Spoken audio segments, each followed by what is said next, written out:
It's important to note what needs to happen and what we need to see within this department, or within many departments throughout the country, is a full-on culture shift.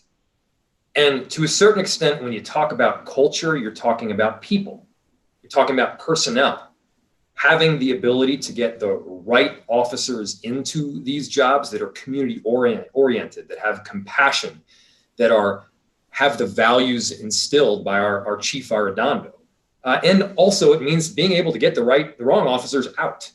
To the extent you've had some form of egregious conduct in the past, or there was some critical incident that you were involved in where you had wrongful conduct, we should have the ability to both discipline and terminate.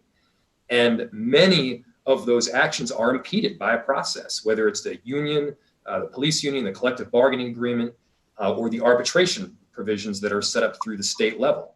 So I'm a believer that we need a full-on culture shift in terms of how the police department operates.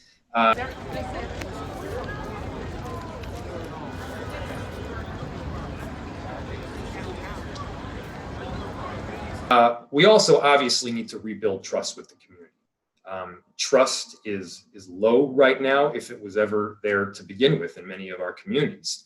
And we recognize that this system of policing that our city and many cities have been working through has not been good for our Black and brown communities. We know that.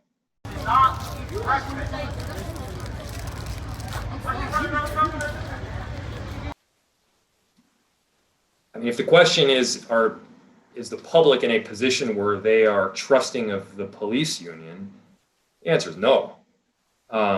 No, we are not there right now.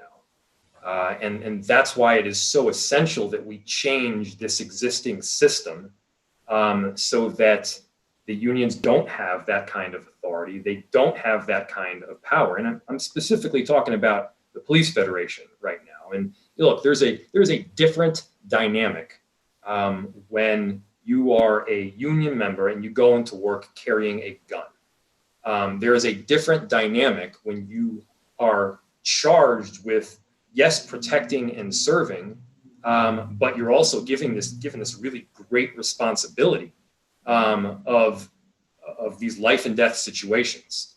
And with that differential in employment, I think there should also be a differential in the disciplinary and termination process as well. What occurred last night is certainly very tragic, very sad.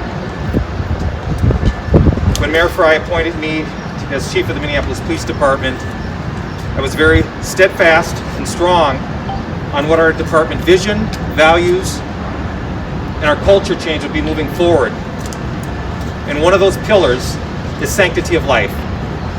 What we're trying to do is have some form of consistency between the field training that our officers get and then what happens actually in the field. So like some consistency between the academy when they're actually trained in, and then what is actually happening in the field. And what I mean by that is we need to make sure that those who are in a supervisory role, those that are riding with new officers, with new cadets, are the right individuals to be role models. I mean, you learn from who your role models are, and that can be a good thing, and that can also be a bad thing. And so that's something that we are, in fact, working on right now. And it is, I believe, could be a significant shift in culture.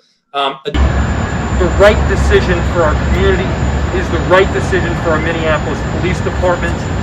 We've stated our values, and ultimately we need to live by them. It's essential for accountability now and going forward. But that trauma is passed on from generation to generation via, at the very least, word of mouth. And in the case of our Black community here, trauma is like instilled in DNA, and we know this. And it's not just the trauma, but it's the systemic inequities that have been perpetuated by the society that we live in.